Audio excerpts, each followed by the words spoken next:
السلام علیکم. مائی نیم از اویس احمد, لیکچرر پاک اسٹڈی. آج کا جو ہمارا ٹاپک ہے وہ ہے آب و ہوا کے لحاظ سے پاکستان کے خطے. پاکستان مختلف خطوں میں تقسیم کیا گیا ہے کیونکہ مختلف علاقوں میں یا مختلف ایریاز میں مختلف اوقات میں ان کے موسم مختلف ہوتے ہیں. پہلا جو خطہ ہے وہ ہے سرد آب و ہوا کا شمالی اور شمال مغربی پہاڑی خطہ.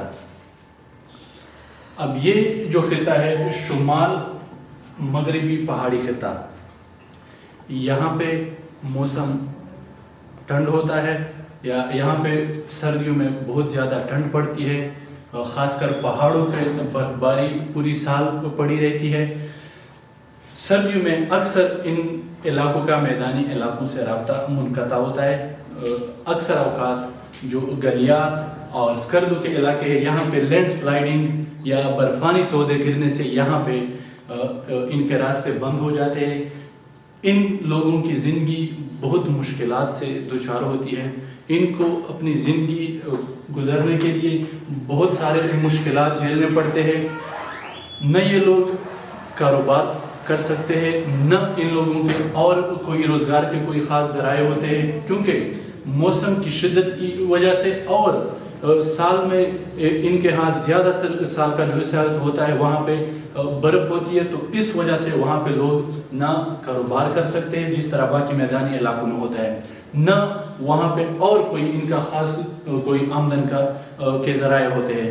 لہٰذا یہ لوگ زیادہ تر مال مویشی پالتے ہیں اور ان سے ہی اپنے ذرائع جو آمدن ہے یا ان سے ہی اپنی زندگی بسر کرتے ہیں. دوسرا جو خطہ ہے وہ ہے شدید آب و ہوا کا شمالی میدانی خطہ. اب یہ شمالی میدانی خطہ جو ہے یہ میدانی علاقہ ہے. یہ شمال مغربی شمالی جو میدانی خطہ ہے یہ زیادہ تر میدانی علاقہ ہے. یہاں پہ کھلے اور بہت ہی وسیع پیمانے پر یہاں پہ کھلے میدان ہیں. یہ علاقہ یا اس علاقے میں سال کے زیادہ تر حصہ یہاں پہ خشک اور گرم ہوتا ہے. یہاں پہ بہت زیادہ گرمی پڑتی ہے. یہاں پہ لوگوں کے پاس اگرچہ یہاں پہ گرمی زیادہ ہے لیکن چونکہ یہ میدانی علاقہ ہے تو یہاں پہ لوگوں کے پاس ذرائع آمدن بھی ہوتی ہے, آمد و رفت کے ذرائع بھی لوگوں کے پاس زیادہ ہوتے ہیں. یہاں ریل کے ذریعے بھی لوگ سفر کرتے ہیں, یہاں ایئرپورٹس بھی ہوتے ہیں, مختلف شہروں سے ایک شہر سے دوسرے شہر لوگ ہوائی جہاز پہ بھی سفر کرتے ہیں. حتیٰ کہ دنیا کے باقی ممالک بھی جہاز کے ذریعے لوگ یہاں سے سفر کرتے ہیں. یہاں کے لوگ کاروبار بھی کرتے ہیں, یہاں کے لوگ کاشتکاری بھی کرتے ہیں, یہاں کے لوگ صنعت سے بھی جڑے ہوتے ہیں. عرض یہ ہے کہ یہ جو شدید آب و ہوا کا شمالی میدانی خطہ ہے یہاں پہ سال کے دونوں سیزن سردی اور گرمی دونوں میں مختلف اوقات میں لوگ مختلف قسم کے فصل بھی اگاتے ہیں. چونکہ یہاں پہ موسم تو خشک زیادہ تر خشک ہوتا ہے لیکن سال کے مختلف حصوں میں یا سال کے مختلف دورانیے میں یہاں پہ خاص کر مونسون کی بارشیں بہت زیادہ ہوتی ہے. بعض اوقات ان علاقوں میں سیلابی ریلے بھی آتے ہیں, یہاں پہ بڑے بڑے سیلاب بھی آتے ہیں جس سے لوگ کافی نقصان بھی اٹھاتے ہیں. نقصان اس حد تک اٹھاتے ہیں کہ بعض دفعہ اتنی زوروں کی سیلاب آتے ہیں کہ فصلیں اور گھر وغیرہ بھی تباہ کر دیتے ہیں. اب تیسرا جو ہمارا خطہ ہے وہ ہے زیریں وادی سندھ اور ریگستانی تر کا خطہ. اب یہ وادی سندھ اور ریگستان تر کا جو خطہ ہے یہ زیادہ تر خشک علاقوں پر مشتمل خطہ ہے. یہاں پہ پورے سال بارشیں بھی کم ہوتی ہیں اور کبھی کبھی تو سخت خشک سالی بھی ہوتی ہے جس سے انسان اور جانور دونوں کے لیے مسائل پیدا ہوتے ہیں. بعض دفعہ تو یہاں پہ خشک سالی کی وجہ سے جانوروں میں بہت ساری بیماریاں پھیل جاتی ہے جس سے بڑے پیمانے پر جانور مر بھی جاتے ہیں۔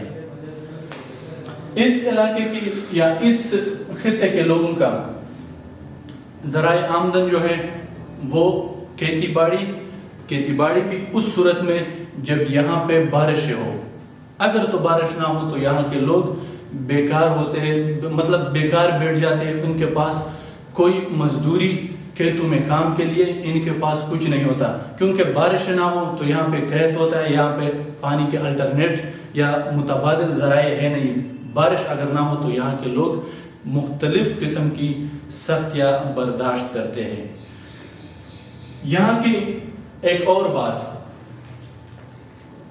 وہ یہ ہے کہ لوگ گرمی سے اپنے آپ کو بچانے کے لیے، چونکہ یہ ریگستان اور ریگستان میں زیادہ تر ریت ہوتا ہے، ریت پہ دن کو جب دھوپ پڑتی ہے تو بہت زیادہ گرم ہوتا ہے، اور پھر اس حرارت سے، اور چونکہ ریگستان ہے، بڑے بڑے صحرا ہے یہاں پہ، تو ہوائیں بھی چلتی ہے، اور اس ریت اور گرمی سے بچانے کے لیے لوگ اپنے سروں پہ چادر یا پگڑیاں پہنتے ہیں۔ پگڑیاں اور چادر سروں پہ کیوں رکھتے ہیں؟ اپنے آپ کو ریت، چونکہ ہوائیں چلتی ہے تو ریت اڑتی ہے، ریت سے اور گرمی کی تپش سے اپنے آپ کو بچانے کے لیے لوگ سروں پہ یا تو چادر رکھتے ہیں یا پگڑیاں پہنتے ہیں۔ اور ان کے زیادہ تر یہ لوگ اونٹ پہ یہ سفر کرتے ہیں، باقی ان کے پاس گاڑیاں یا ریل گاڑیاں یا ہوائی جہاز تو پھر بہت دور کی بات ہے، تو ان کا جو ٹرانسپورٹیشن کی ان کی جو مین ذرائع ہے وہ ہے اونٹ پہ یہ لوگ سفر کرتے ہیں۔ چوتھا جو خطہ ہے وہ ہے بری آب و ہوا کا سطح مرتفع بلوچستان کا خطہ۔ بلوچستان کا یہ جو خطہ ہے یہ بھی ترک ریگستان کی طرح یہ بھی پورا سال خشک رہتا ہے، یہاں پہ بھی بارشیں بہت کم ہوتی ہیں، یہاں کے لوگ بھی مختلف قسم کی سختیاں جھیلتے ہیں۔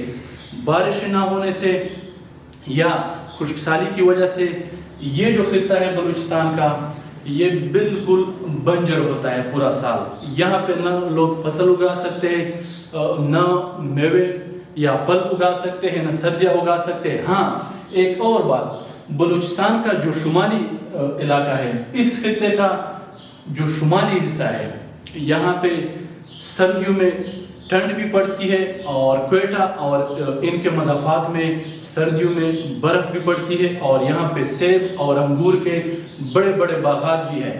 اور ایک اندازے کے مطابق جو شمالی بلوچستان کا خطہ ہے، پاکستان کو 60% تقریباً 60% میوہ جات پاکستان کو یہاں سے پرووائڈ کی جاتی ہے یا یہاں سے منتقل ہوتی ہے پاکستان کے دوسرے علاقوں میں۔ اب پانچواں جو خطہ ہے وہ ہے بحری آب و ہوا کا ساحلی خطہ۔ میرا خیال ہے کہ اس پوائنٹ سے سمجھ گئے ہوں گے کہ بحری آب و ہوا کا ساحلی خطہ، ساحل پاکستان میں میرا خیال ہے کہ سب کو پتہ ہے کہ ساحل کہاں پہ ہے۔ کراچی کا جو سمندر ہے یا کراچی کا جو بندرگاہ ہے وہاں پہ جو ساحلی پٹی ہے، چونکہ وہ سمندر ہے، وہاں سے ٹھنڈی ہوائیں چلتی ہے، تو کراچی میں کبھی بھی زور کی گرمی یا تیز گرمی نہیں پڑتی، نہ سردیوں میں زیادہ خشک سردی ہوتی ہے۔ یہاں پہ کراچی میں جو ساحلی پٹی ہے سمندر سے ہوائیں آتی ہے، اور وہ ہوائیں اپنے ساتھ نمی لے آتے ہیں۔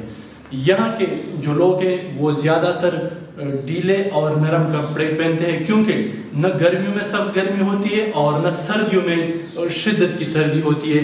وجہ اس کی کیا ہے کہ چونکہ یہ سمندر کے ساتھ ہے، اور سمندر سے سردیوں میں بھی نمی سے بڑی ہوائیں آتی ہے، اور گرمی میں بھی وہی ہوائیں آتی ہے، تو نہ زور کی گرمی پڑتی ہے اور نہ زیادہ سردی پڑتی ہے۔ اب بات یہ ہے کہ آب و ہوا کا انسانی زندگی پر کیا اثر ہوتا ہے۔ آب و ہوا کا انسانی زندگی پہ بہت گہرا اثر ہوتا ہے۔ پوری انسانی تاریخ میں دیکھ لیں کہ جہاں پہ سمندر ہو، جہاں پہ دریا ہو، یا جہاں پہ ماڈریٹ جسے انگریزی میں کہتے ہیں یا معتدل ہوائیں ہوتی ہے، وہاں پہ پورے سیولائزیشنز یا بڑے بڑے کلچرز وہاں پہ ڈیولپ ہوئے ہیں۔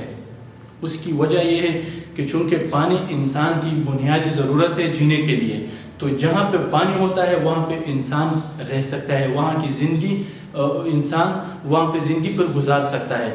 اس لیے آب و ہوا کا انسانی زندگی پہ بہت گہرا اثر ہوتا ہے۔